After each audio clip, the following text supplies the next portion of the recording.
Maybe we're live? Ah, technology. I'm just looking at my screen to see if it shows me that I've gone live. Don't appear to be live.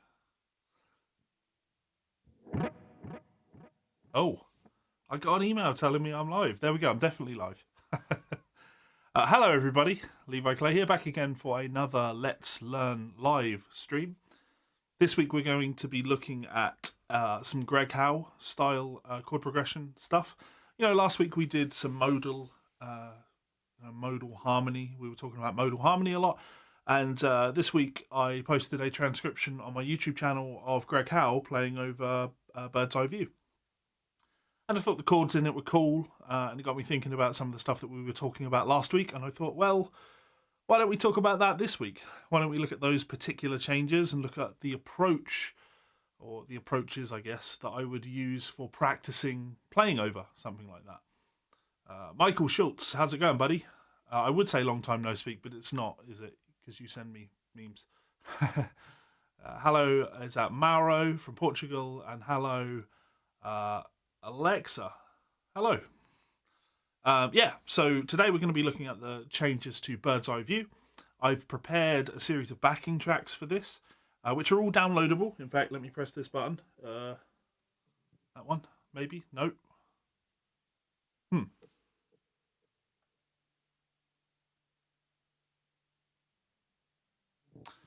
No idea why that scene isn't what it should be.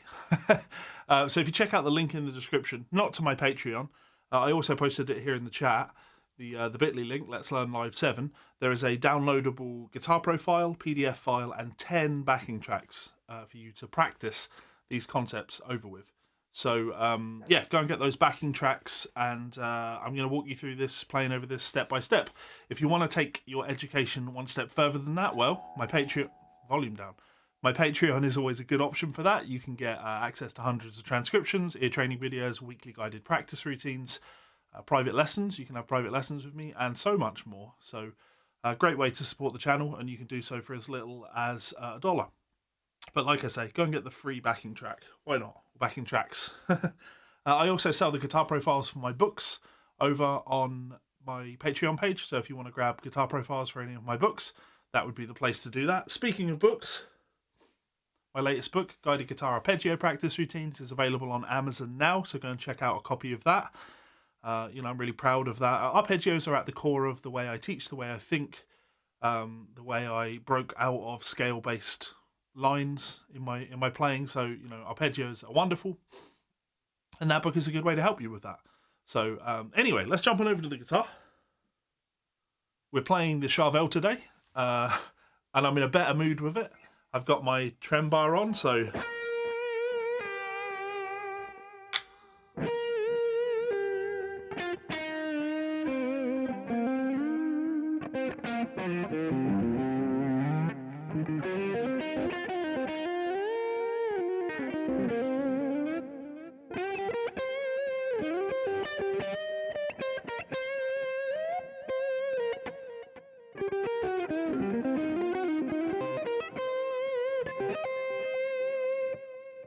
Yeah, the Howe graphic oven, made in Japan, cool guitar. Been a while since you've got a live. Can't say long because you've got a student in 5 minutes. Well, go and enjoy the student. It's nice to have work, right? So, I support that. And but come back and watch the stream at some point, Michael. So, of course, the beauty of a Let's Learn Live, unlike my weekly guided practice routines, is that we are here live. Just realised that camera is not really pointing at my face as much as I'd like it to be. I'll lean forward a bit. We are here live for this, so of course I am reading all of your comments, and if you have questions about any of this stuff, please do let me know in that comment section. I'm happy to help. So let's just take a listen to the backing track, the Bird's Eye View backing track that I've made, the basic one. Sounds like this.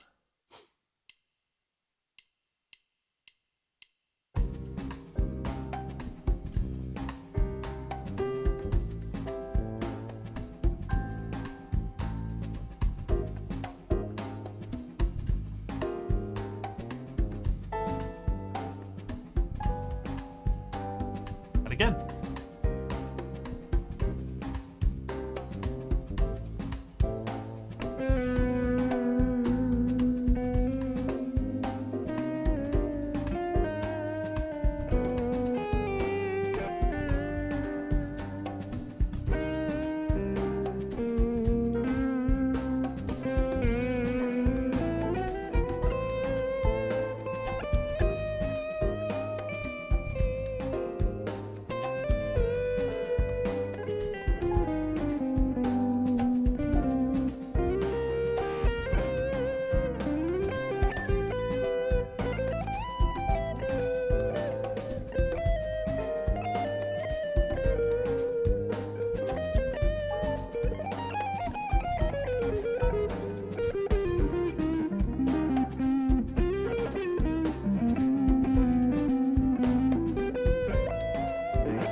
that's the backing track that I have downloadable for you. We're going to talk about the chord changes on that. We're going to talk about arpeggio approaches to playing over that, scalar approaches to playing over that, and how to connect one chord to the next. So let me read comments. Hey man, recently watched your interview with Martin Taylor. I know you've taken a break, but have you ever considered writing a blues or jazz phrase book similar to Martin's jazz one? You know, I've considered it, but of course the problem with that is if I go to my publisher and say, hey, I'd like to do a jazz phrase book like Martin Taylor did, they're going to say, but Martin Taylor already did it. You know what I mean?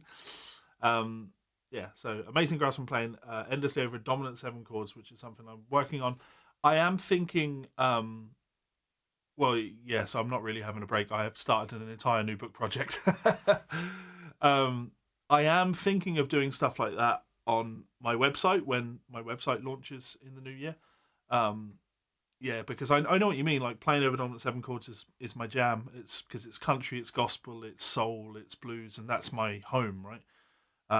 So I do play over that stuff with a lot of confidence. So yeah, expect stuff on that in the future. How are you, rock on dude? I'm learning to play guitar, basic power chords. I'm a perfect guitarist and I hope that the next thing Domingo says is perfect guitarist and an asshole. All right, Jason, how's it going, man? Jason, can you do me a favor and post this on Discord? Because I forgot to post it there.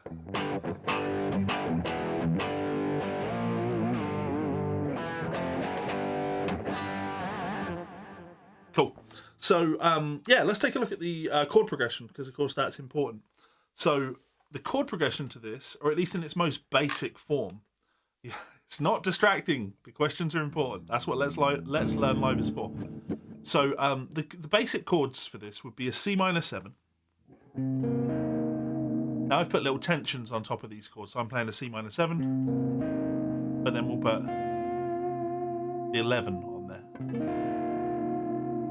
And the next chord I've written here is an A minor 7. Same chord voicing, but moved down a minor 3rd. But this could be lots of different things. I think of this in different ways. Sometimes I think of it as being an A minor 7 or A minor 11. But I also like this G over A.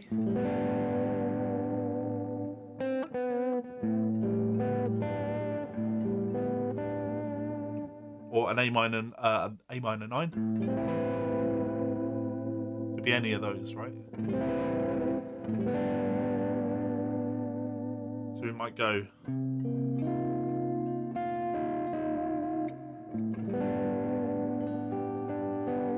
Then we go. So what's this? This is an A flat major 7. 1, 7, 3. Interval wise. And I'm putting the sharp 11 on top. And then we're going to a G7 chord, or G7 altered chord.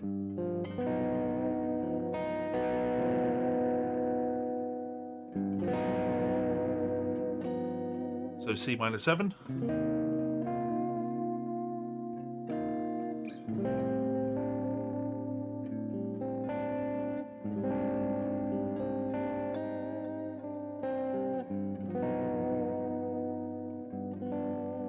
Now if I play that along with the track, this gives us your basic harmony.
that's just, you know, our basic harmony. The way I'm thinking of things. I'm thinking C minor, A flat major 7, and G7 altered. So I played lots of chord voicings there, and of course in the long run you want to learn lots of different chord voicings. You want to be able to play play through chord progressions in interesting ways. But if you can only do this and go...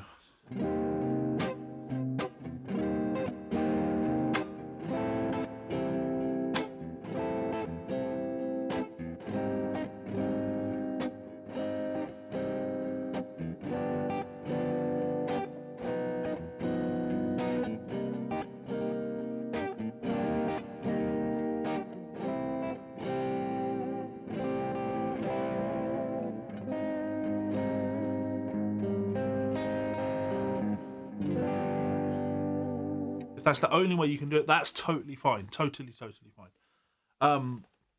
It's just knowledge of the chord progression is like the most important thing. When it comes to... I should, you know, point this out. When it comes to playing over a thing like this, like, I'm not going to play like Greg Howe because I don't play like Greg Howe. But I can play over chord progressions that Greg Howe plays over. My playing is not going to be as flashy, you know. You can work on the flashy things. I'm going to give you some, you know, ideas, things that you can do that are going to be a little bit flashier. But what I want to focus on here is really outlining the chord changes. So we have to... There's lots of different ways you can approach this. You can play triads. You can play arpeggios. You can play pentatonic scales on each one of these chords. You can play full scales. You can start developing chromaticisms, etc., etc. But the first step is always going to be, can I play my arpeggio? So for anyone that tuned in last week, how's it going, Richard? Nice to see you, friend. Yeah, for anyone that tuned in last week, you know that this is the approach, right? I'm going to load up a different backing track. So if I put on this C minor backing track, I have to just be able to play C minor.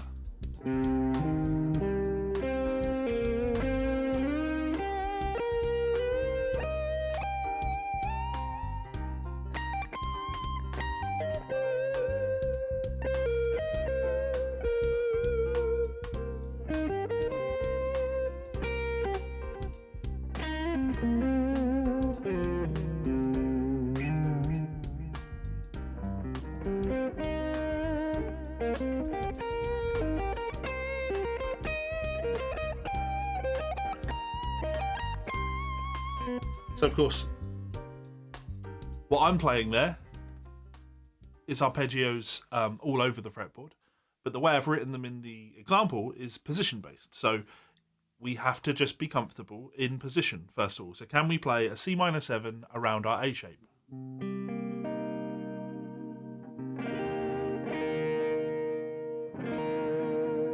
So the way I'm going to do that, C minor 7 in the A shape.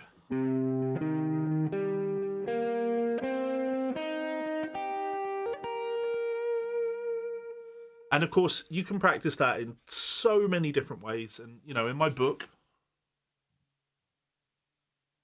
I break down lots of different ways of practicing arpeggios.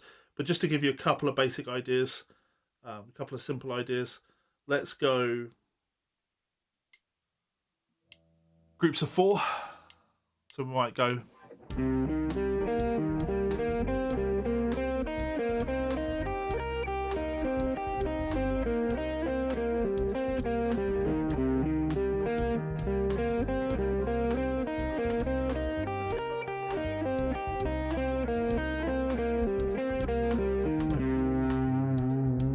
stuff like that. You could do a skipping pattern, like you go.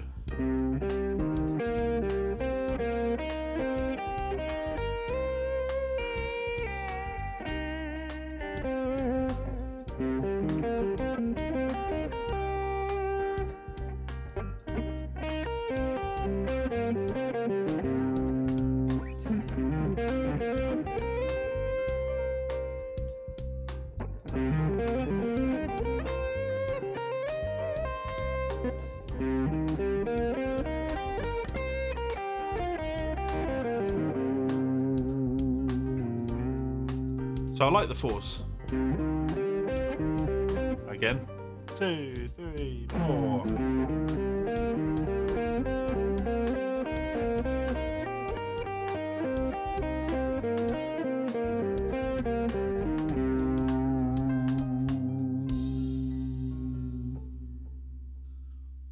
Yes, Drew, these are my backing tracks.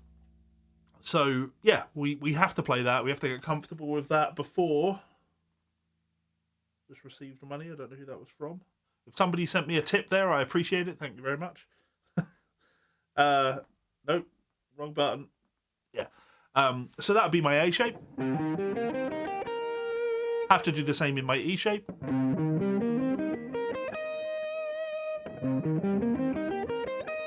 And I do the exact same thing. So I would want to be able to go sequence of 4s. 1, 2, 3, 4.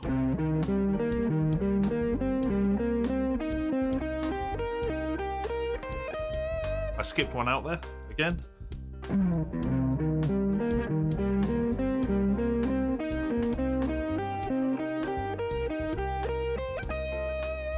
Do the skip.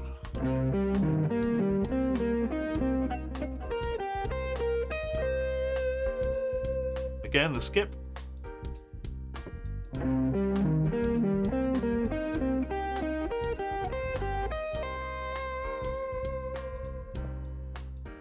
And then I do the same thing up in my C shape.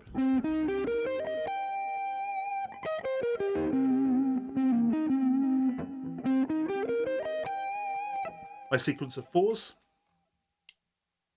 1, 2, 3, 4.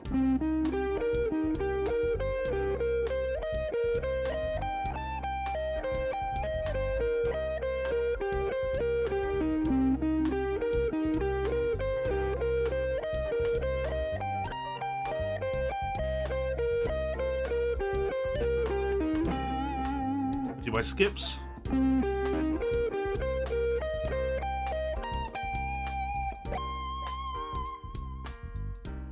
So the idea there is, just real knowledge of the position, so that then when we switch to the A chord, the A minor, we know are the same arpeggios, the same forms. E shape,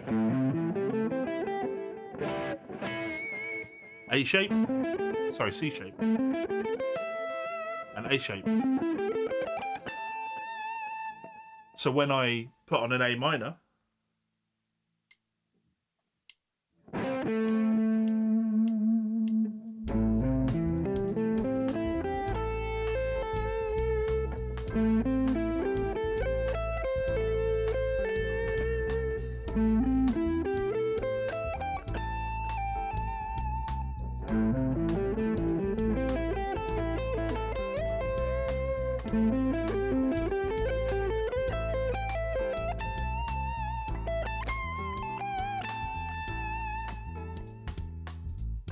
I can just move that A minor around. So that on its own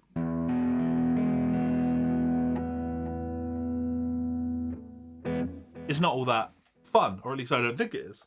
So let's come back over here. Let me read this comment. I think rhythm and articulation are more important with Greg Howe type stuff. Get funky. Well, yes, and we're going to do some more interesting rhythms when I play over the actual backing track. But I think that what's worth pointing out when it comes to that is most of my students don't have good rhythm. And I know that reflects badly on me. Most of my students, before I start working with them on things, don't have good rhythm. And they also don't tend to have good visualization skills. You have to apply rhythm to visualization skills. If you can't see the notes that are available to you, then the application of interesting rhythm to them is just overkill, right? So what I want to do is I want to make sure that we have the positioning down, make sure we have the knowledge of what it is that we're looking to do, and then we start making interesting rhythms with these things. Right, so what I'm going to do now is I'm going to put on a different backing track. So this backing track is just going to be the first 2 chords of the chord progression, C minor to A minor. Now I'm going to do 4 bars on the C minor and 4 bars on the A minor. Now what I like to do to give myself a challenge is I will, I won't cover the whole neck. I'm going to play C minor like this.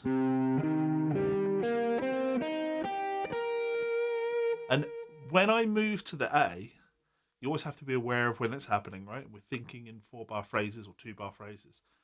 no matter the note I'm on.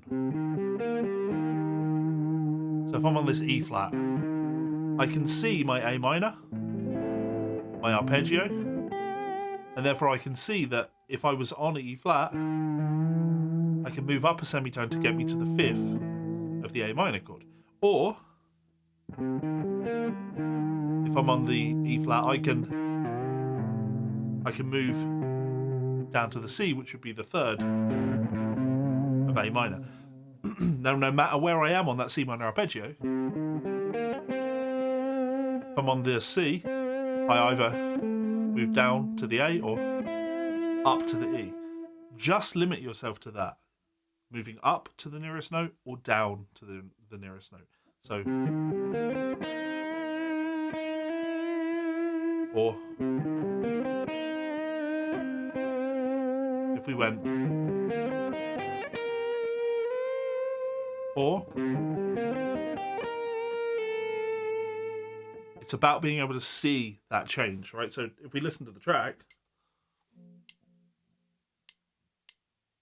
we're on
So when I'm doing that there, I'm C minor here, A minor here. Let's do the same here. C minor here, A minor here. Same idea, C minor. We need to be able to hear those resolutions.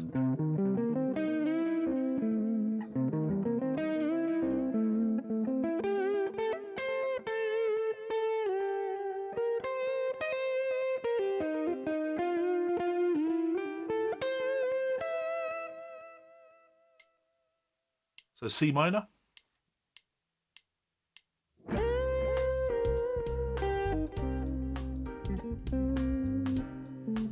Two bar, twice as long.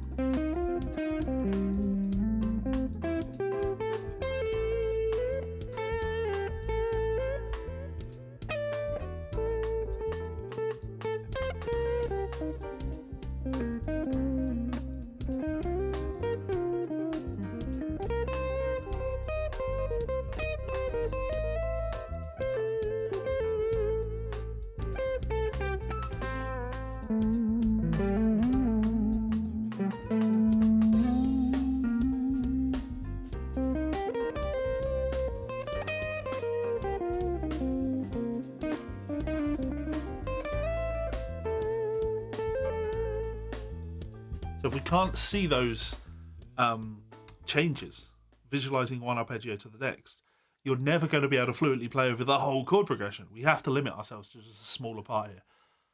Question about a B flat blues. This has nothing to do with a B flat blues. No. It's almost like you're not watching. It's like you're not paying any attention to anything that I've been teaching for the last 7 weeks in these streams, man. I never think modes. I never, ever, ever think modes. C minor 7 to F7. What do I play over it? I play C minor. I play F7.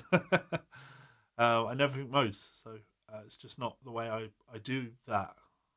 Yeah, cool guitar, Chris. I have the same guitar. Black plastic bit in the pickup selector fell off and was lost. The actual pickup selector tip. Why can't they glue them in properly? Yeah, poor glue in Japan. The sad thing about this guitar is, Guthrie obviously talked about the nut being cut well, and obviously mine wasn't. He also talked about spring noise, and that they'd put foam in the back of these. So that was a lie. There's no foam in the back of these guitars. So it's not that I don't. I should be clear. It's not that I don't play modes. It's just like on this when I'm playing over this C minor chord. I'm gonna technically play Dorian, right? If I go.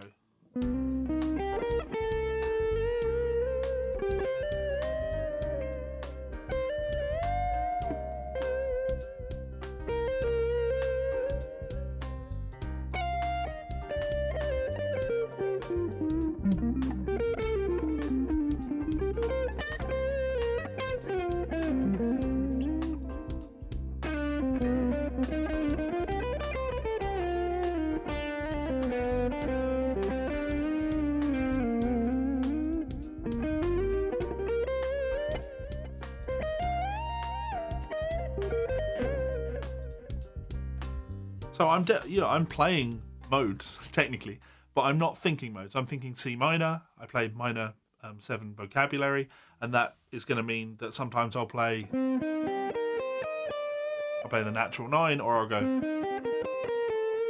the 6, or I might go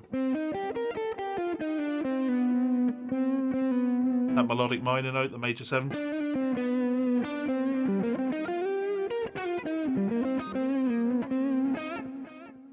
So that's definitely something I am doing.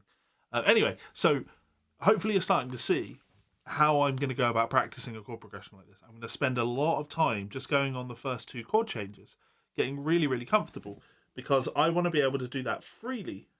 So I want to be able to go like this. C minor.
Can you demonstrate the A flat major 7 to G7 as a triad pair where it alternates and then does the same with each?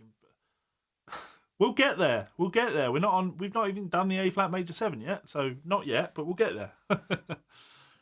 Right. Speaking of A flat major 7, so what do we do over an A flat major 7? Well, we need to know our major 7 arpeggios. We gotta know those. So.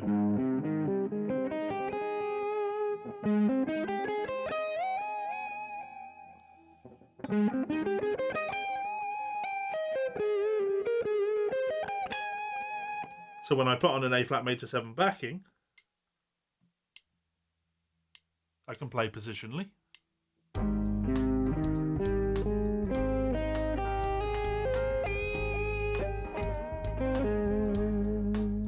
Or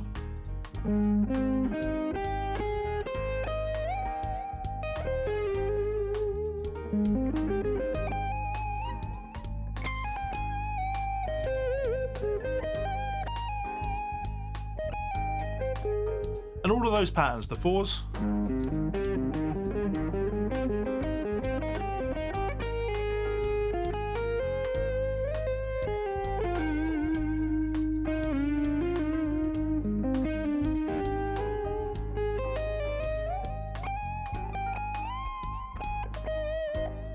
They're all in there. If I go...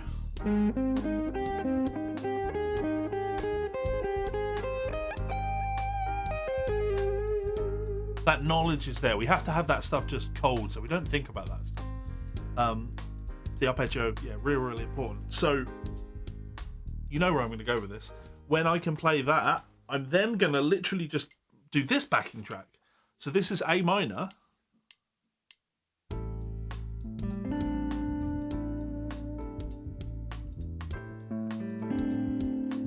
To the A flat major 7.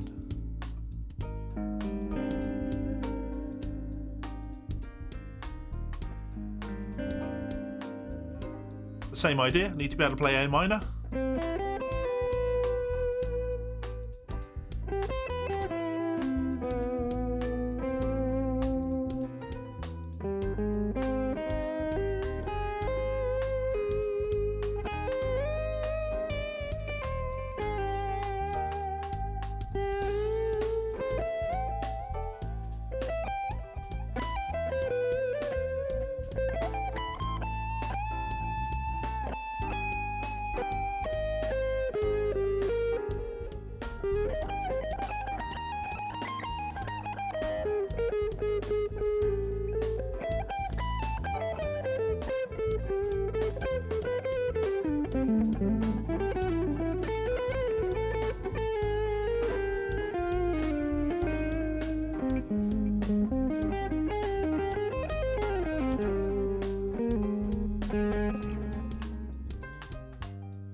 And like I say, you know, you can check out the link in the description. Bring me up. Check out the link in the description. You can download all of these backing tracks that you can practice yourself. But I would, in a practice session, I would spend so much time just looping that backing track, just getting really, really, really, really comfortable going between those two changes. And I'm free, so I'm moving all over the neck, yes. But if I stay in one place on the neck and just try and have fun with it, I play E shape and E shape.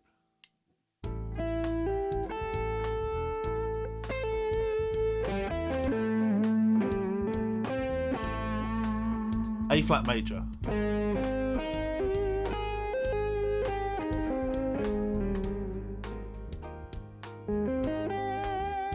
C shape. Do the skips, we'll go. A flat major.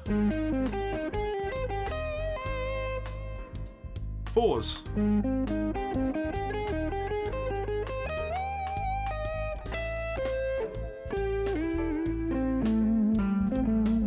A shape.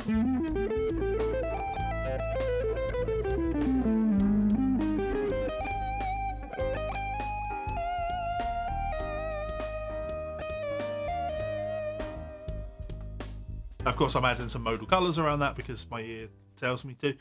But at its core, I would just spend so much time getting really comfortable with those two changes, because playing over changes is about the over part. It's about going from one chord to the next. You don't want to do this. You don't want to be going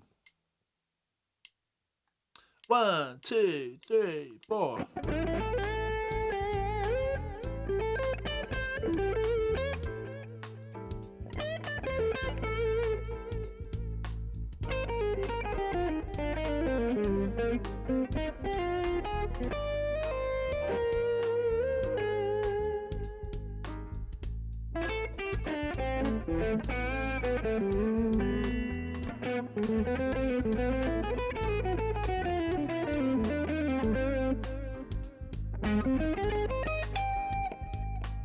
You know what I mean? Like, the lines sound very disjointed. It's about being able to play A minor and hearing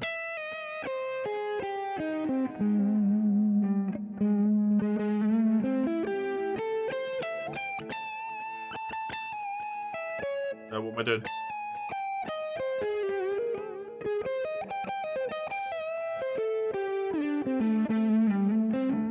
And the more you experiment with this stuff, the more you find that your ear is going to kind of latch onto things and you'll follow your ear a little bit. But the more you're going to confidently just be able to see these things on the neck. Okay, if an intermediate player has an hour a day to practice, how much should be spent on this type of practice routine? There are so many things to squeeze into that hour somehow. Yeah, that's totally true, Matt. Totally true. And a very fair question, because practice time is limited. And of course, I'm going to eke this answer out, which is against the ethos of what it is that you're asking. An hour is a long time, but it's also an incredibly short time. We have to practice. The way I like to put it to my students is, as long as you're better today than you were yesterday, then you're making progress. And as long as you're making progress, then you're not wasting your practice time, right? I think one of the big problems that a lot of people have in their practice is they want to learn things. So they mix up practice and learning. So they think, I'm going to sit and practice. Cool. What am I going to learn today? And that's not what practice is. Practice is about going through the motions of things that you've already learned and getting them so they're fluent, right? And that can feel very, very boring, but it's how we get really, really good. And for me, it's about musical expression, but you can also practice your technique, right? They're just equally important. It's just where, would my practice time be better spent if I was working on my technique? No, it would be differently spent. As long as I'm getting better at one of those things, it's okay. For me, though, because I value the musical freedom and melodic lines and outlining of chord changes, those are the things I'm interested in. I'm going to spend more time on those particular things. The problem is when you're not getting better, Don't just learn things for the sake of learning things, because you have to practice the things you've learned as well. Things that you learned a year ago, 2 years ago, you should be able to pick up your guitar and just do those things, right? And if you can't, if you learned a thing and then you pick up your guitar and you can't do it anymore, well, you never practiced it. You just learned it and then forgot it. You just moved on. So when it comes to using your time, I like to, because I'm an improvisational player, that's where I get my enjoyment from. I don't learn solos. I never learn people's things. I like to put more time into improvising over chord changes. I use loops and backing tracks and the like, and just focus on, actually hitting chord changes. But what Fred said here, 15 to 30 minutes of your 1 hour practice time spent on active learning like this is important. I just think it depends on who you are, the player, an hour is a limited period of time, and everybody's going to be different. I might sit down with you for a private lesson and say, oh, no, you need to work on your chords. You don't know your chords. All of this stuff is pointless if you don't know your chords, So, so it's a tough one to answer straight up for you, Matt, but hopefully there's a nugget of information there that's useful to you. Okay, so we've done the major 7. Let's just do the... Make sure I've got the right camera. I do. Let's do the G7. So the chord on the track is a G7 altered, which is usually going to have some sort of altered fifth. But I didn't want to sit and teach you things that I don't use, right? So I don't visualize G7 sharp 5.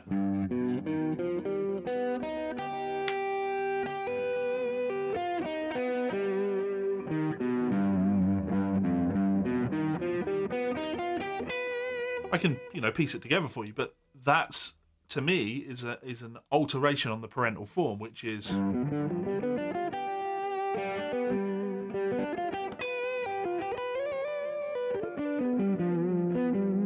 Yeah, so the G7 is the important thing that you really have to know. So if I put my G7 altered backing track on, I'm just going to play my G7 arpeggios over it as my framework, okay? So...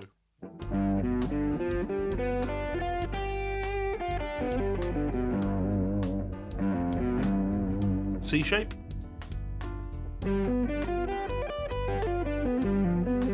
A shape. All of them.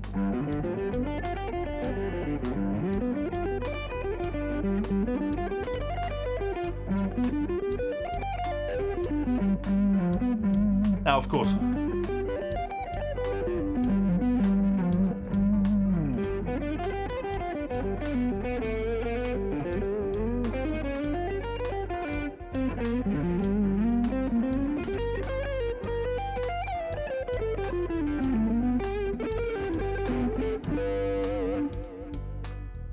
I have more stuff that I'm going to do here, but thank you very much for the super chat, Matt. It's appreciated. yeah, I've got loads of stuff that I can do, but at its core, the G7 is the G7. You have to know it, and when you do, this kind of gets towards what Sat was saying. Oh, let me have a look. If you're using 4-note sequences of pentatonic, do you voice lead the sequences? I'm not entirely sure what it is you're asking there, Sat. That could be lots of. Well, like, so if I put on, I'm going to do G7, I'm going to play B flat minor over it to give it like a super locking sound, like.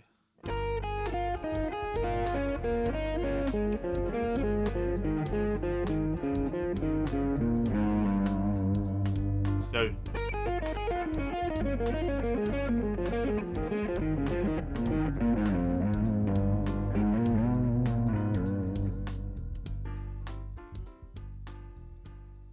But yeah, I'm not entirely sure what you mean by voice leading the sequences.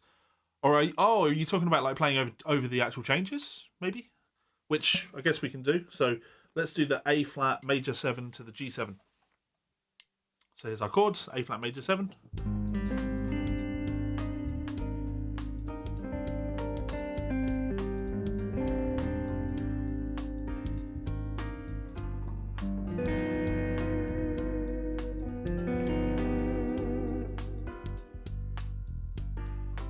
And then we'll go.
Boring.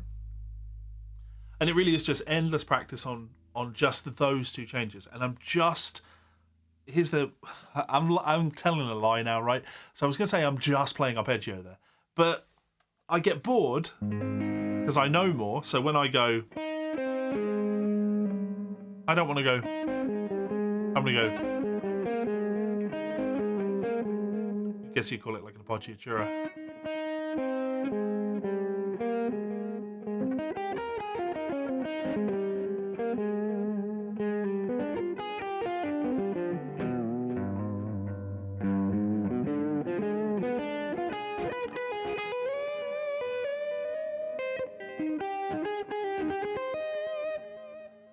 Right, so that's the 4 chords, but that's not the 4 backing tracks, right? We also have to do the G7 going back to the C.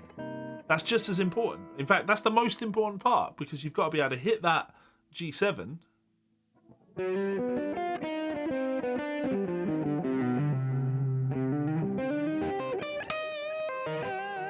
and make that resolution back to the C. It's so important because that's you coming home, right? So you have to practice that too. And of course, I have a backing track for it for you.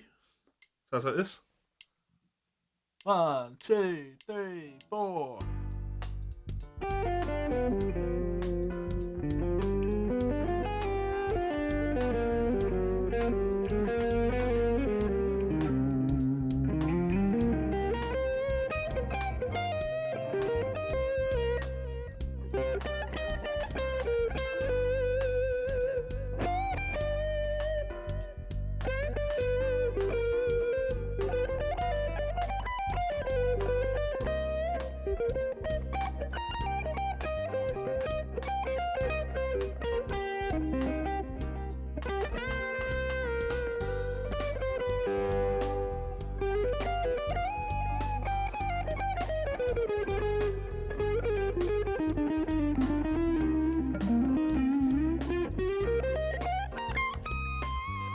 You could never make all those scalar runs work unless you can hear the chord, see the chord, and play the arpeggio of the chord. So you've got to put your time into that. But here's where things are interesting to me. It's playing arpeggios that aren't the arpeggios of the chord that's really fun on this stuff, right? So although that first chord is C minor, I actually do play C minor over that most of the time. But I know my 3 to 9 arpeggio, like F major 7, sorry, E flat major 7, over that C minor, that's an arpeggio sound I like, and I do that. Try again.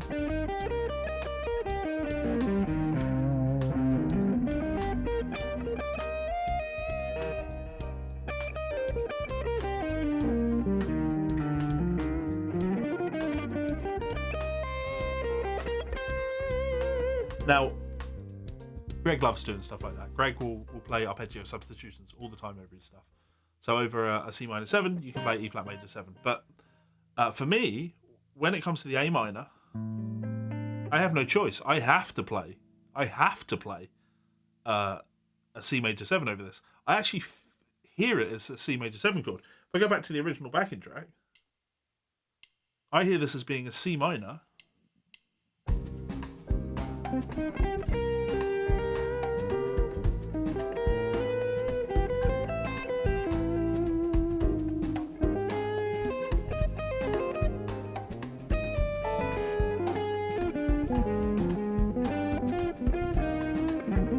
C minor 7, C major 7.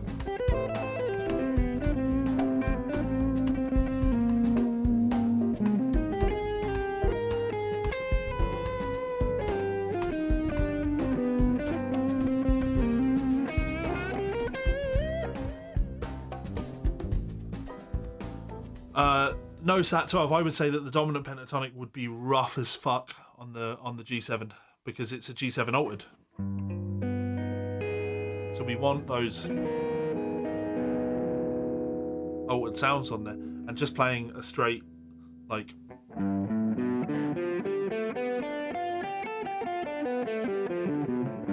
doesn't have any of the tensions in there. It just doesn't have the right vibe to it. You want the tension on there. Because then it pulls us back. If I just play G dominant pentatonic resolving to C minor,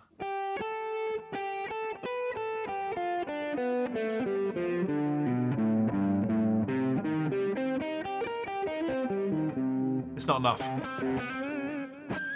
for my ears, at least. Anyway, so yeah, over the A minor, I'm going to think C major 7.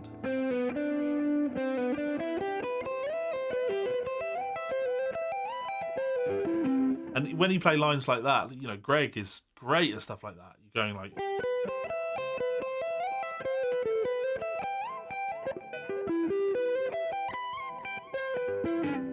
You do those...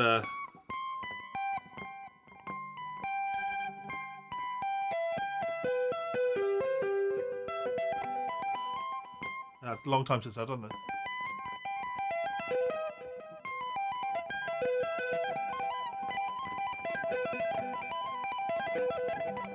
Things like that, like thinking, like fun tappy ways of doing things. So this is where, if you want to get into that Greg territory, like you come up with your own complicated fingery things for arpeggios. Like you think C major 7, and you could play.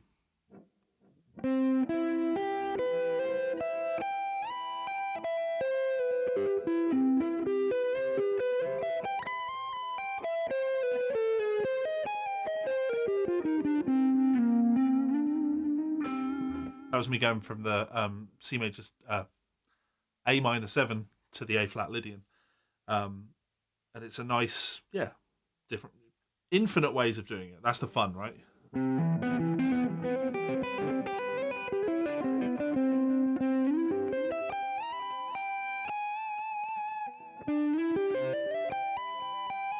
That's kind of cool, right? To go.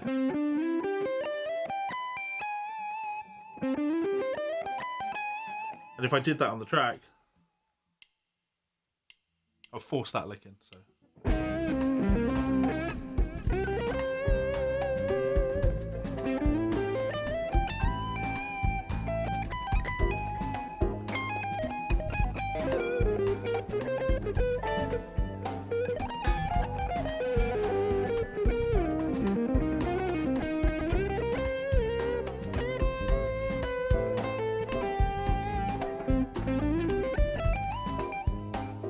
Get that in there. I'll make it work.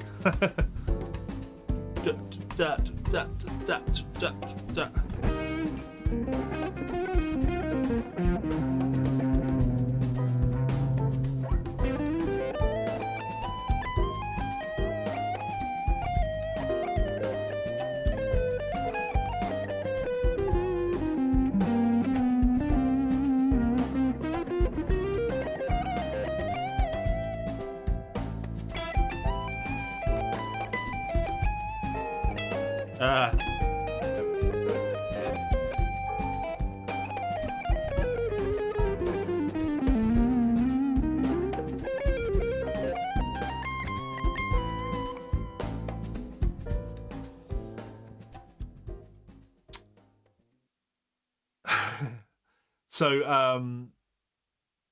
I saw a comment about it's gone now because it wasn't correct. I was going to correct it, saying G sharp minor pentatonic over the G7. It's you like Greg actually does do that. He'll sidestep. He'll slip in and out of the home position. But no, if you're going to play, if you're doing pentatonic substitutions for an altered chord, you play a minor pentatonic from the flat third. So, or at least that's the first one that you learn to do. So if I'll go over that again. I'll play B flat minor pentatonic over the G7, and I'll resolve it to C minor.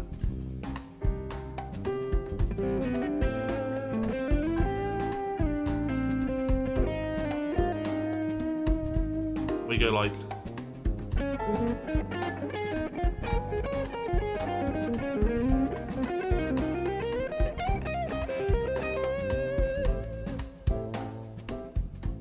Peter makes a good comment. Yeah, A minor 7 flat 5 over a C minor 7. So that's a minor 7 flat 5 from the 6 of a chord, which stands to reason, right? If we're playing 1, 3, 5, if I introduce that A,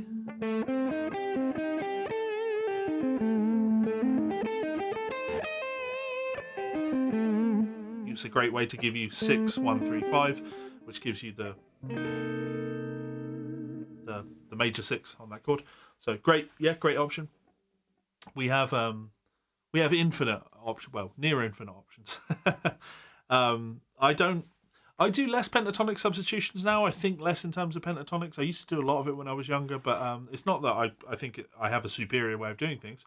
It's just I went down this kind of rabbit hole of bebop vocabulary and phrasing things in a bebop way, and because of that my arpeggios just became like a stronger form of visualization for me.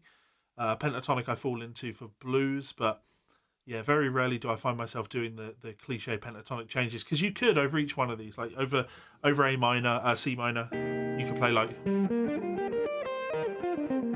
G minor pentatonic over that, over the A if you want a Dorian, you can play B minor pentatonic over that, and then A flat Lydian if you play G minor over this. Is a really nice sound. If I go put the track on so you can hear it. So G minor pentatonic over this.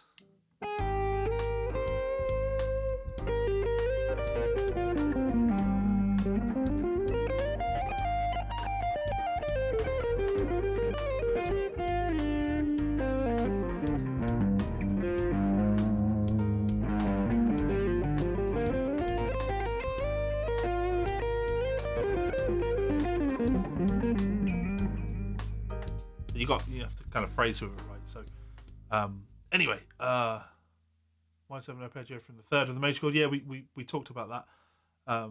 That's what we call a 3 to 9 arpeggio, playing 3, 5, 7, and 9 of each chord. Yeah, so for the G7, you could like do a tritone sub and play.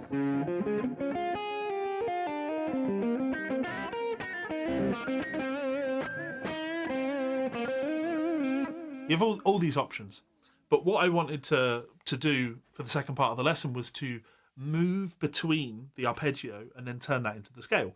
So, and here's where you have options. So this chord progression it's like I'm going to do a functional analysis of a modal chord progression.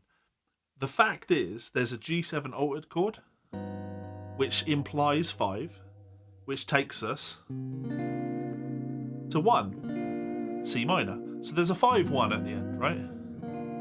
There's also an A flat major 7, which in the key of C minor, that's in the key. We have that in the key.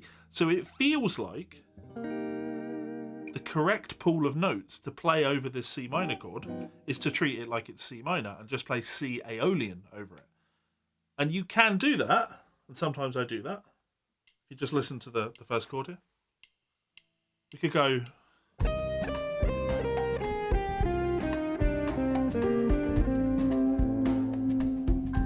Again. To the flat 6.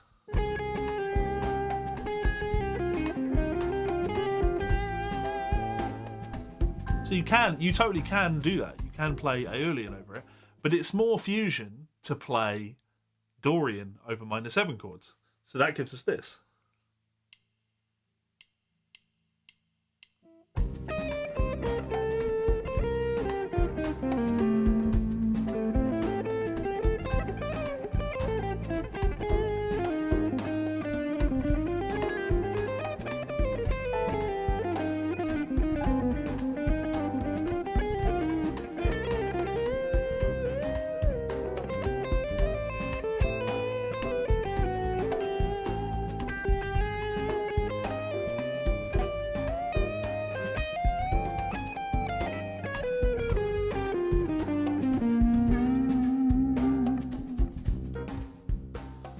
Yeah, so I think if you want to play over a progression like this and make it sound fusiony, you have to get good at playing Dorian over minor 7 chords, even when it's not the right sound to play.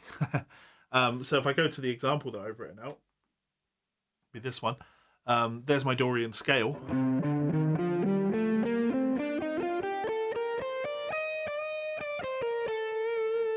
So I've got this A natural.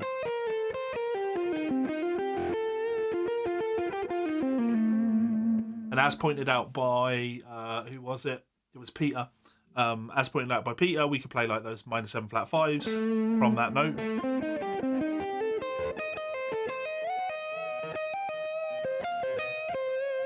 It's a cool sound.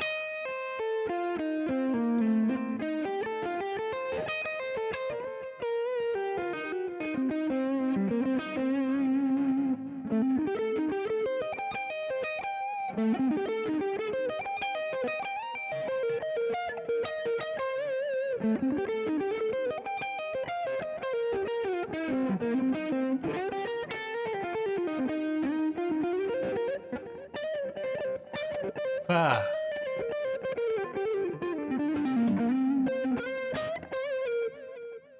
Don't play fast anymore. What have we got here? Can you show a triad pair example that has the inversions? Yeah, it depends on the chord, doesn't it? So if we're on the C minor, for example, you do like a Dorian triad pair on here is going to be.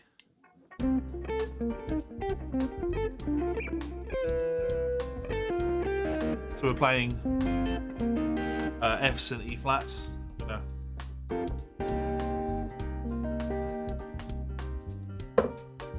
Sorry, guys.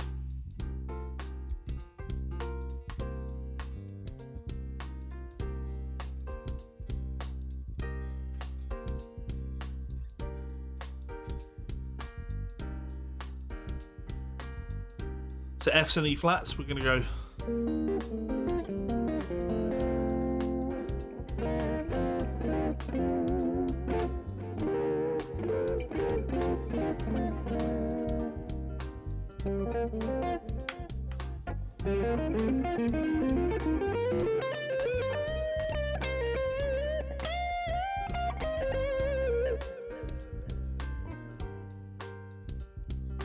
Metal components all over my studio floor.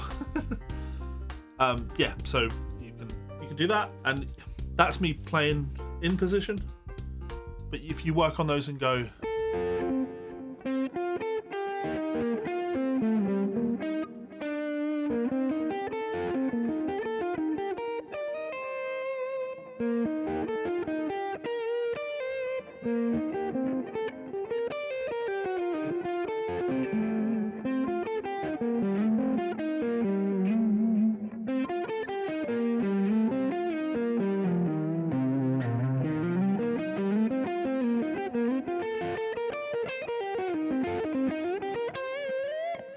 So it depends on the chord that you're playing over. You always have triad pair options available to you. That was me playing a triad pair that felt like an obvious one. I could play a softer sounding one, which would be like,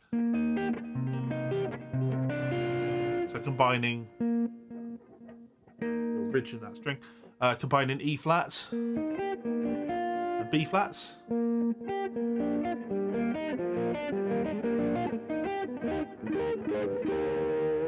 E flats and B flats. I'm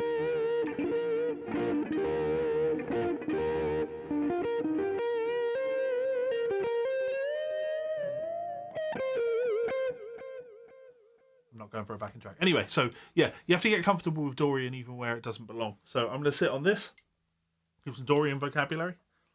But I'm thinking arpeggio. I'll go.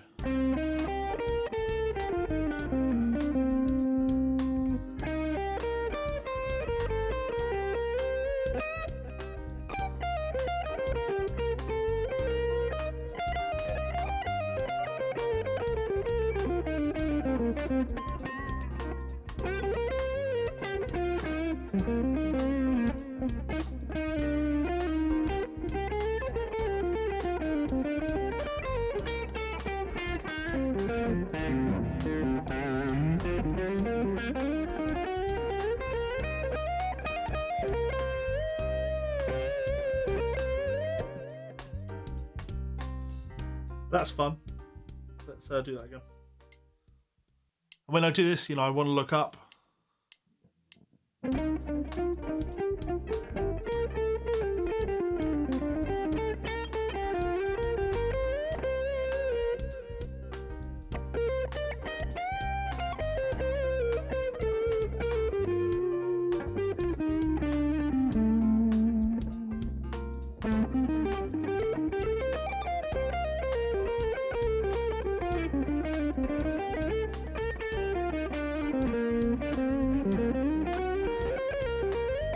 Ah.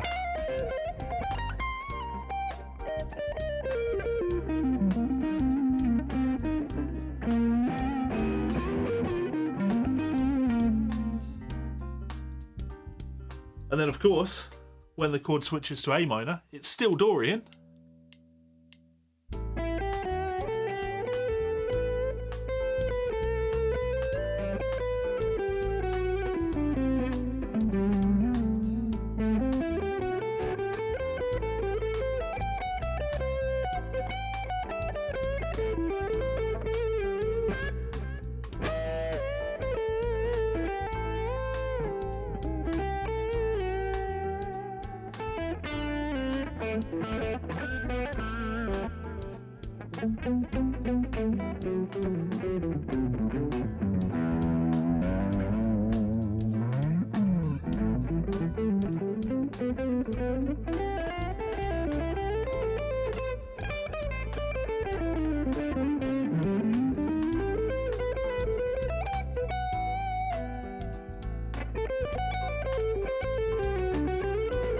Da, da, da.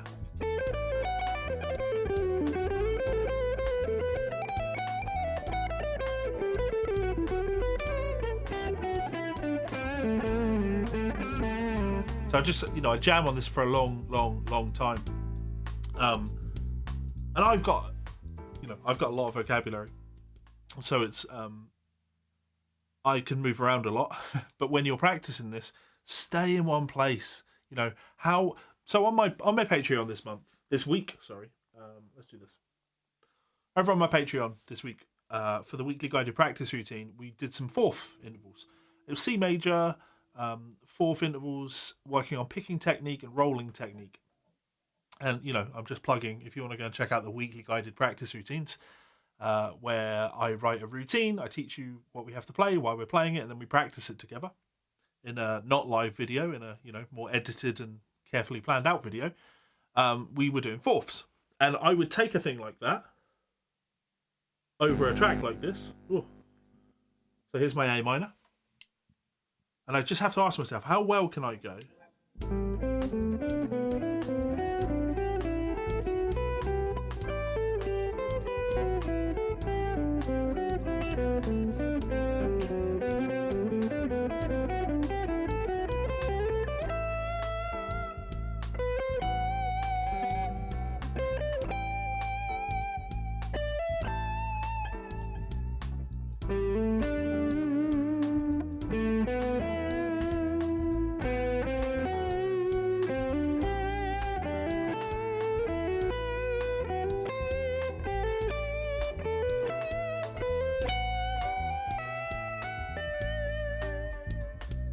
So that's a fourth, a set of fourths that I'm using there. I would just try different, and I'm moving around again. But I would just stay in position and go, how comfortably can I just play some ideas that use fourths around this area?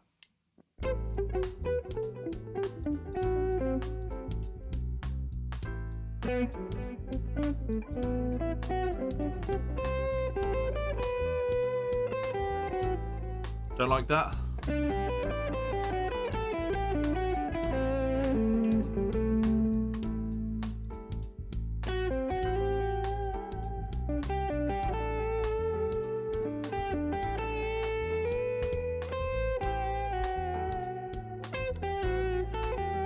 That's really Dorian, right?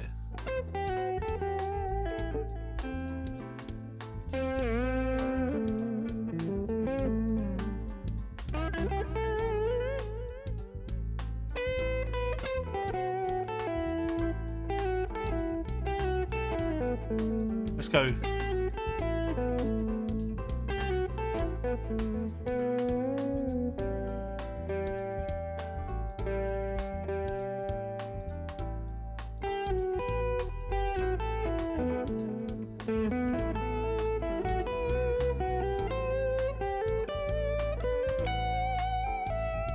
I like that. That's a nice melody. Slow.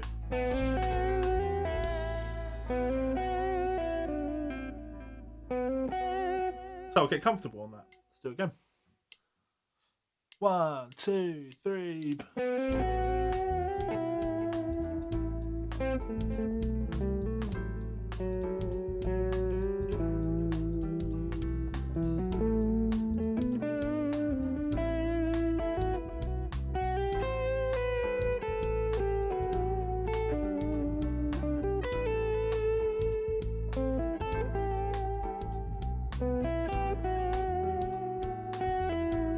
Little sequence there, G. And then, what did I play?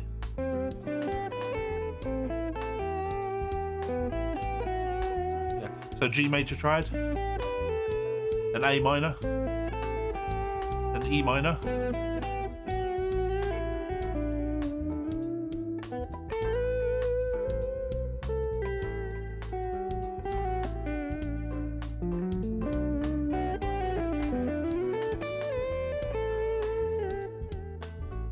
so you can see that I'm trying to mix up my phrasing a little bit. I'm trying to use more fourths.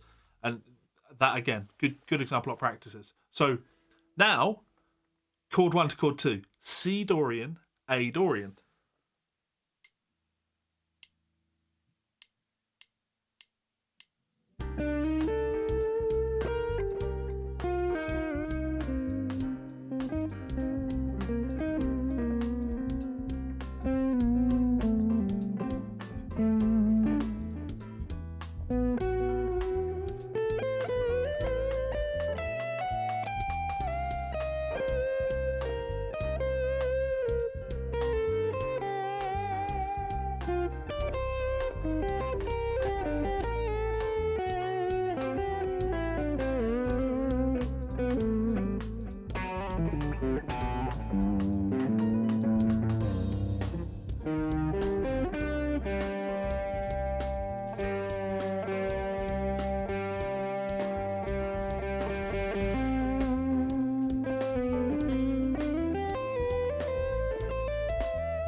No, the Pat Martino Dorian over everything is a real oversimplification. I used to say that, I used to think that, but when you study Pat's playing, and obviously I'm a huge Pat Martino fan, I have a signature Pat Martino Benedetto. He's like one of my all-time favourite players. I love Pat's playing. When you study his lines, it's bebop vocabulary. He is playing bebop vocabulary. He says, I just think minor over everything. But more often than not, he means melodic minor, which leads us really nicely into that other thing that you can do on these. So Dorian is nice, A minor, A Dorian. But like I told you last week,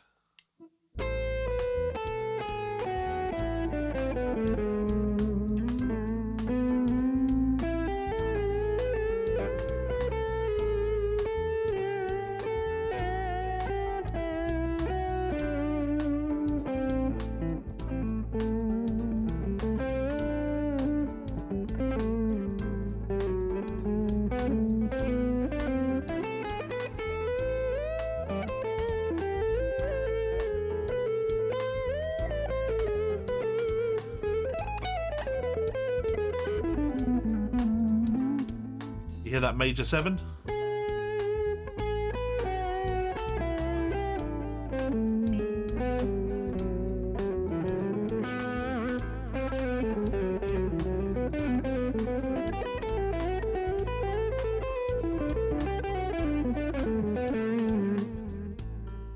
I'm going to use like a blend of Dorian and melodic minor over that. And when we do the same over C minor and A minor, stay in position. So C minor, C Dorian.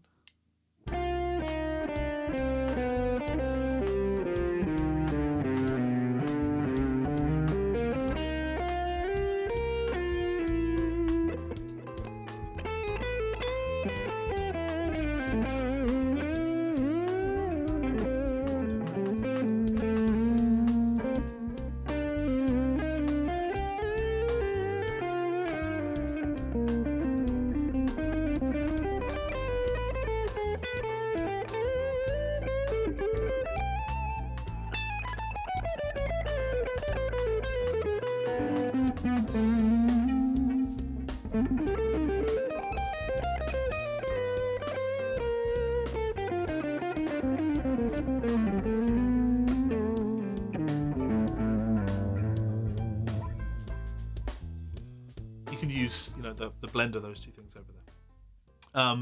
Then we do Lydian. So over that major 7 sharp 11 chord, that we're playing. Nope, wrong. That we play Lydian on. So obviously you need to be able to do this around all of your each of your arpeggios. So when I play Lydian here, I'm going.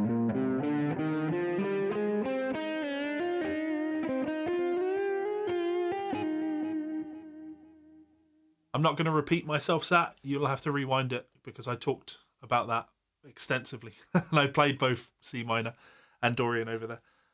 Sorry. So, yeah, Lydian. The way I like to program this in is I play up my arpeggio and then go to the sharp 11. And that helps me to hear Lydian.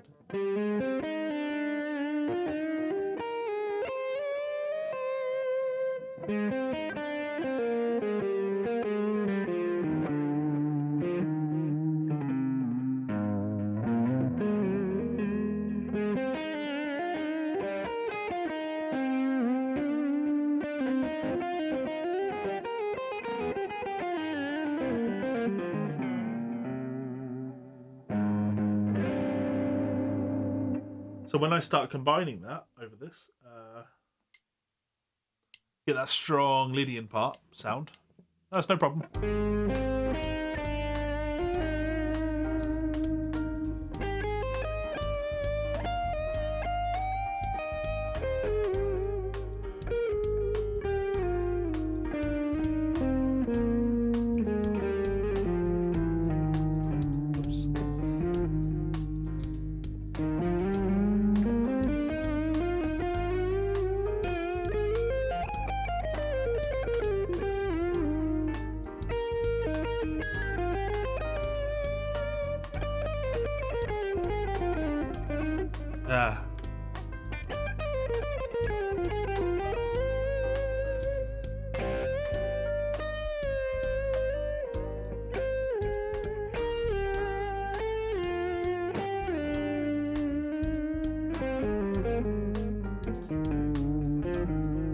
You got to really be able to hear that Lydian sound, or you got to be able to play that Lydian sound.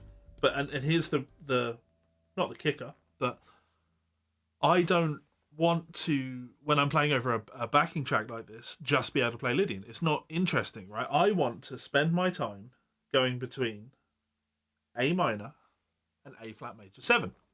So we listen to it.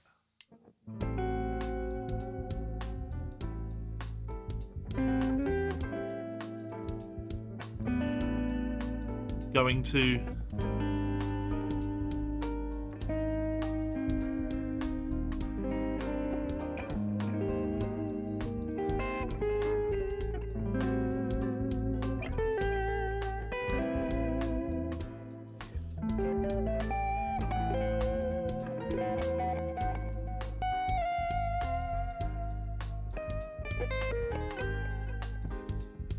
now if I practice it,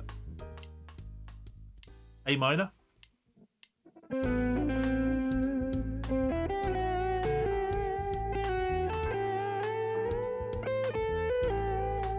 major 7, now Lydian note.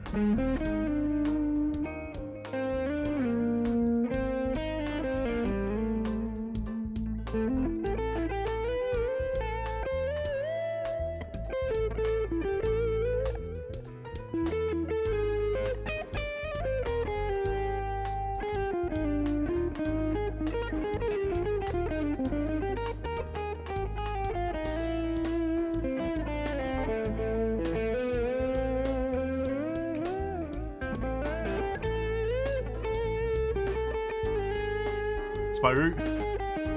Arpeggio. Major sharp 11.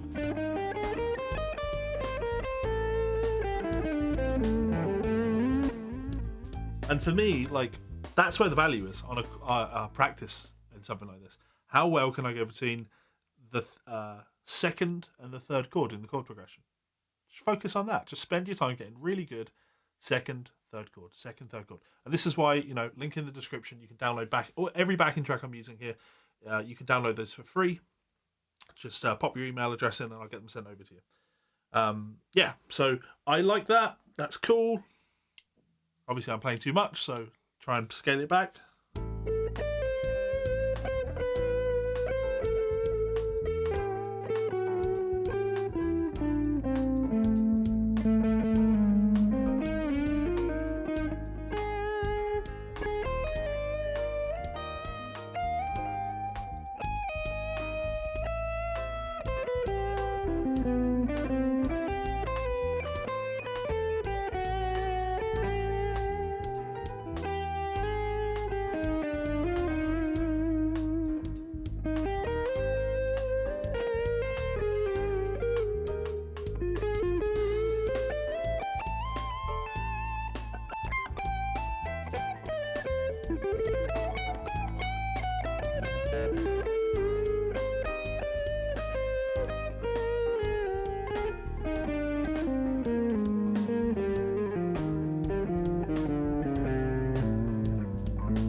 So yeah, I keep jamming over it, and then I stop and I repeat the same thing, which is you just got to keep doing that. You just got to keep doing it. You just got, and that's really all there is to it, right? Lydian over that. Now get onto the G7 altered chord. Here's where you have a ton of options. I've written out Super Locrian for you.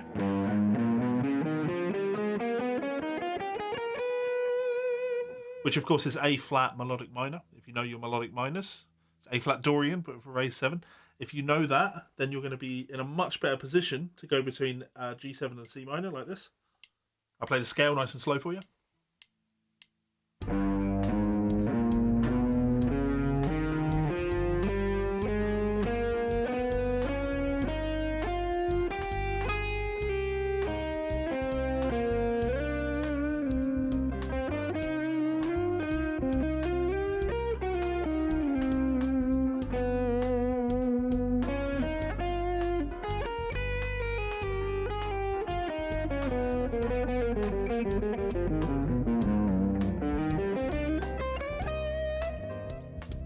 That's the sound of Super Ocarina, and we can play that in different places.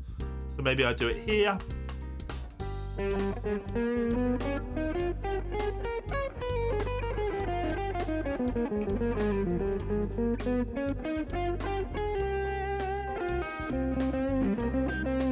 Notice how I resolve? Always resolve. You have to resolve. If you're not resolving, you're not doing it right.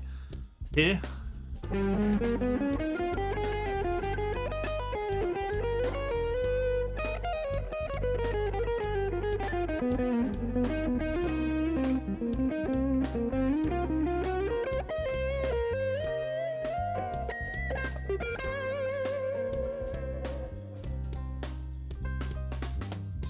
Do that again. Arpeggio.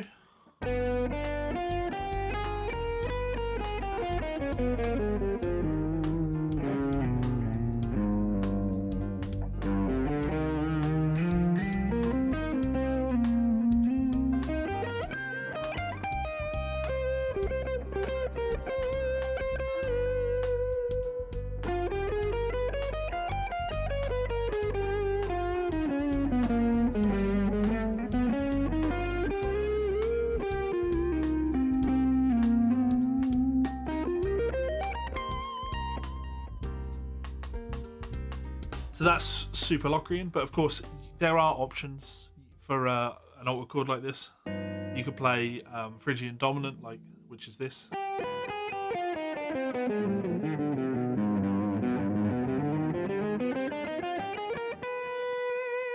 That's the C harmonic minor scale. Totally an option you can do on that. You could play half-whole diminished.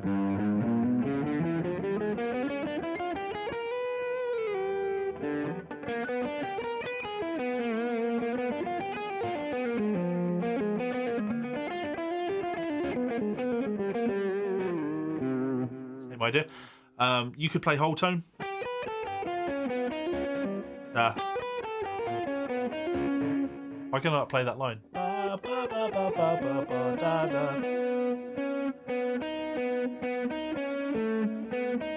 Let's go. You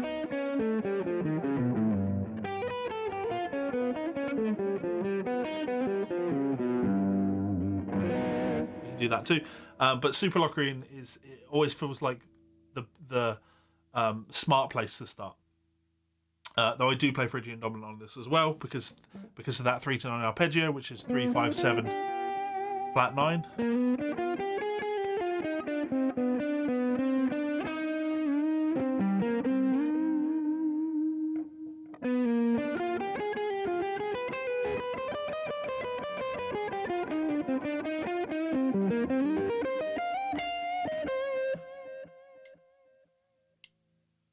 One, 2, 3, 4.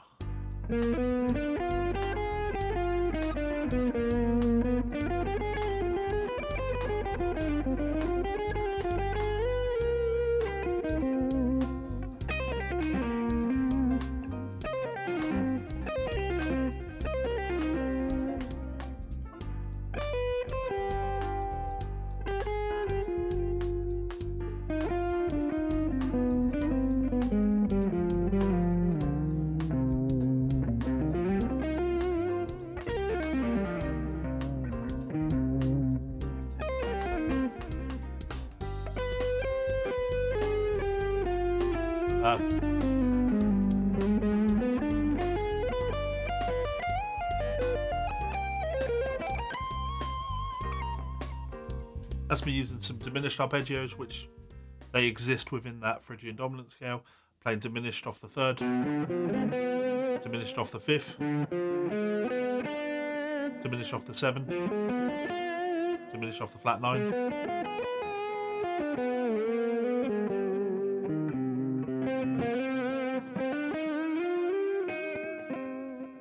And there's a mention of the enclosures thing here, so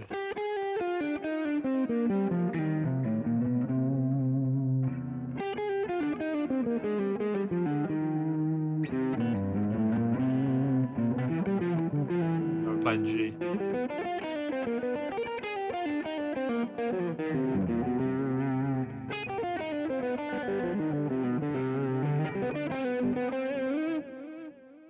That's a little bit more beboppy. Anyway, so that's the entirety of the chord progression. So now I've got a backing track of the full chord progression, but 4 bars on each. So we're going to go C minor,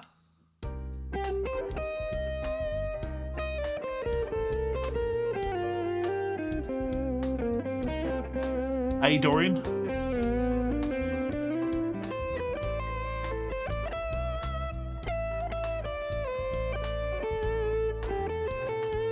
to Lydian,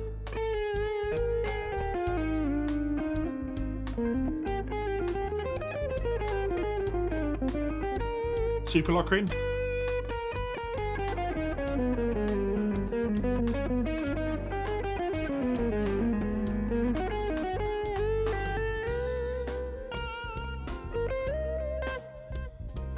what we go.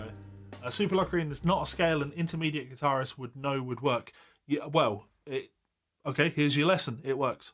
Super Locrine is the most important altered scale. It's literally called the altered scale. And your shortcut to it is playing melodic minor, a semitone above the chord. So you need to play over G7, play A flat melodic minor. It needs to play over a B flat 7. You play B, Super Locrine, B melodic minor. You need to play over a C altered chord. Play D flat melodic minor. If you don't know your melodic minors, if you can't just play them as fast as I'm doing it like that, well, the first thing you have to ask yourself is, can I do the same thing but with Dorian? So G7, can I play A flat Dorian? Or here, no, what did I do next? I did B flat. And then C. And I did Super Locrine there.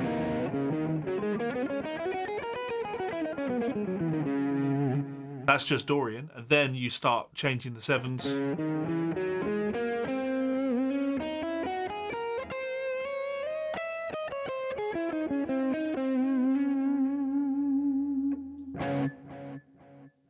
So again, the whole track, really slow. C minor.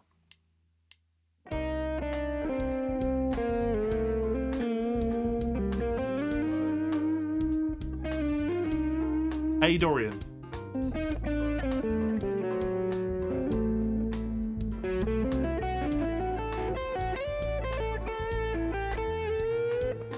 Lydian.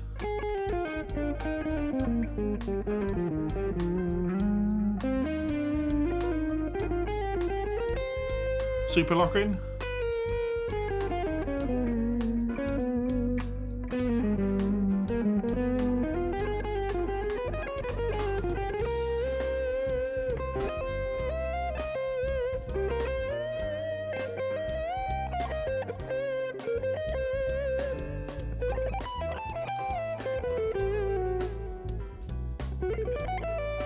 Let's go.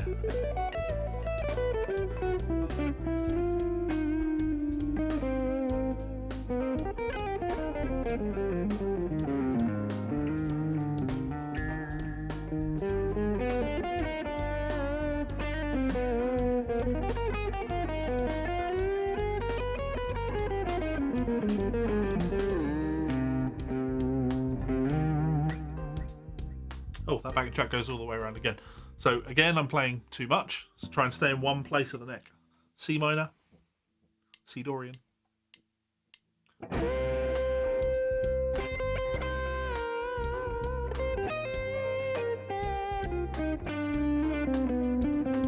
A,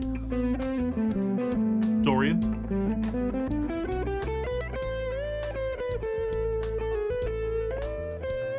Lydian.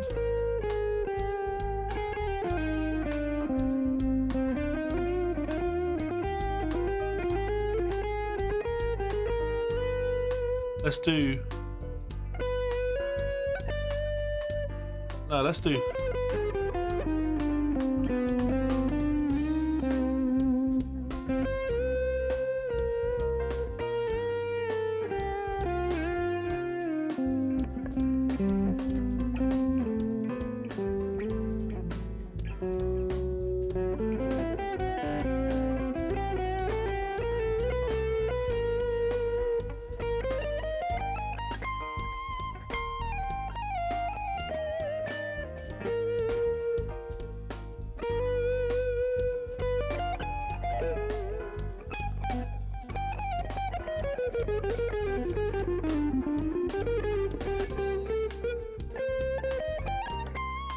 Not my strongest, definitely weak there. What have we got here? Whole tone, augmented are interesting, but less useful. It just depends on who you are as a player. For me, whole tone is a cool sound. It is a instantly recognizable sound. But for me, I struggle to use it. It sounds very out of place when I use it. That doesn't mean that it can't be used. It just means that it's not a big part of my vocabulary yet. Because, I listen to Michael Brecker improvising over 5 chords, and he likes using the augmented scale. He uses the 9-note augmented scale as well, which is a collection of 3 augmented triads. It's like a triple triad pair, a triad trio. A triad trio, that's cool. He uses 3 augmented triads and draws his lines from that, and it's kind of cool. But I just struggle with that augmented sound, bringing it into my playing, because the super Locrian thing just kind of works better for my ear, I would say. So again, just a reminder, guys, because I've not plugged it enough. If you've enjoyed this, please do head on over to my Patreon page, link in the description. You can go and support me over there for as little as $1, but you can get lots of cool stuff. You can get access to the transcriptions, hundreds of the transcriptions that I post, training videos, weekly guided practice routines, private lessons, and much, much more. If that doesn't suit, you can also head on over to my Patreon and grab one of the Guitar Pro files for my books, because I have lots of books available, and those you can get the Guitar Pro files on there. Or you can just go to Amazon and check out my books. So go and check out my latest book, Arpeggio book. And I'm giving you a break after this, because next Wednesday is Christmas Day. So I won't be streaming then. Not because I don't want to stream, but 1, because Melissa would kill me.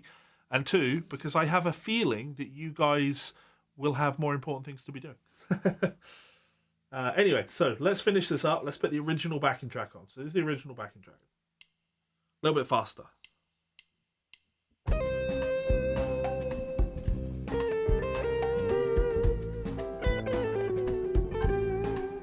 Half as much time on each chord.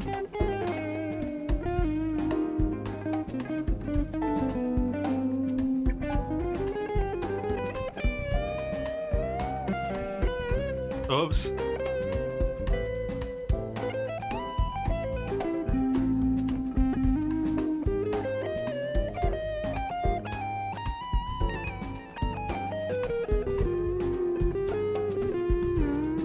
Hello Lucy, nice to see you again. A minor.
I think I'm going to stop there. So that's enough of me making a fool of myself over something like this.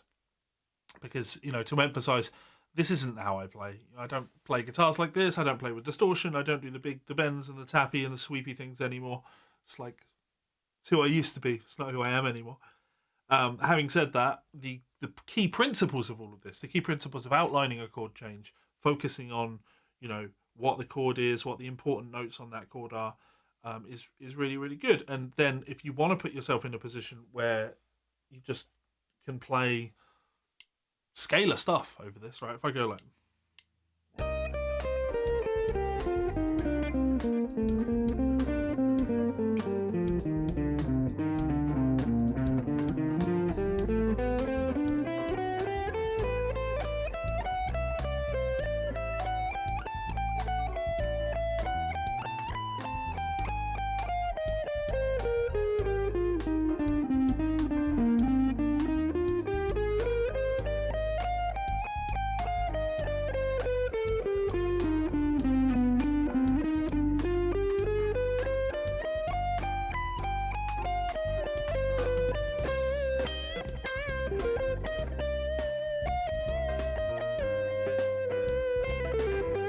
Oh, it's double the length. Yeah. Then you know, practice running scales through it. But for me, the skill is in the arpeggio. So yeah. Any questions? Sorry that you only tuned in for the last part of it, Lucy. But of course, you know, this stream doesn't go anywhere. You can watch the whole thing back again. You can also go to the link in the description, download all 10 backing tracks that I used today, along with a guitar profile and a PDF file of all of the things that we looked at. So you can use it as your Christmas. Sounds like jazz fusion. Enjoy the sound. Yeah, it's definitely a jazz fusion-y thing. I can't believe I made it through this entire... I think I mentioned it briefly at the start, that it's Greg Howe, Bird's Eye View. So Bird's Eye View is from his album Extraction, which is got Greg Howe on guitar, Dennis Chambers on drums, and Victor Wooten on bass. So it's like a fusion super trio. And I don't listen to that stuff. I wasn't even that into it when I was really into fusion. But these modal chord progressions that have kind of hints of traditional functional harmony, big part of that style. And yeah, you just need to know those sorts of things. And then you'll find that when you play over more complicated changes, not that something like Spain is more complicated, but it's just the same principles. You just see the chord sound that you're on, the chord sound that you're going to, and you know ways to get from one chord to the next. So Lucy's just discovering arpeggios. Loved what you played here.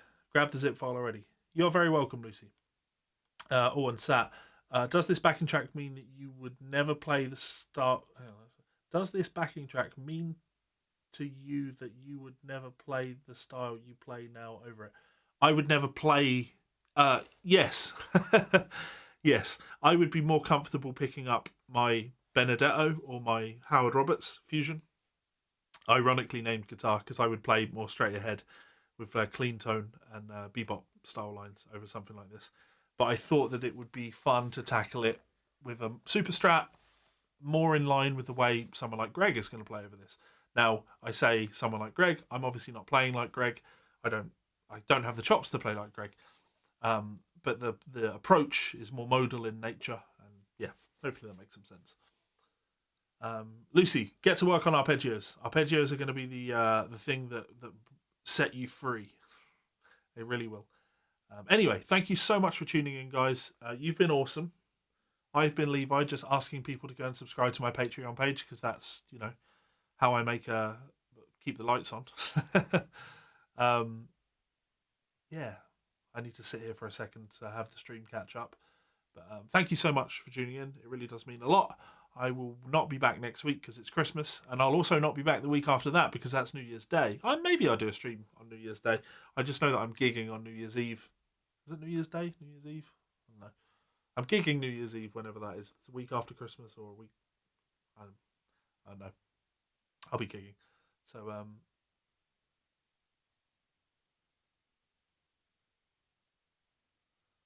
never play over changes like this in your traditional style. Yeah, I would play over changes like this in my style, with my voicing, the way I play. But all of these, slippy, slidey, I love all of this.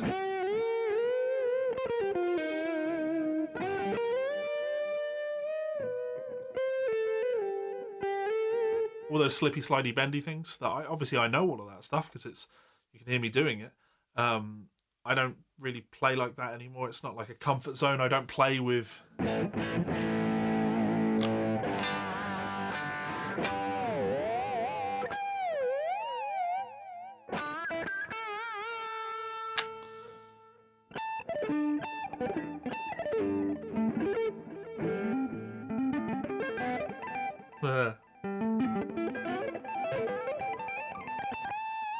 You can't see me. All that sweepy, string skippy tappy stuff. I just don't do that anymore. So it doesn't appeal to me. When I do stuff like that, it feels like you're going through the motions. It feels like you're doing what your hands want to do rather than what your ears want to hear. And I focus so much more on what my ears want to hear.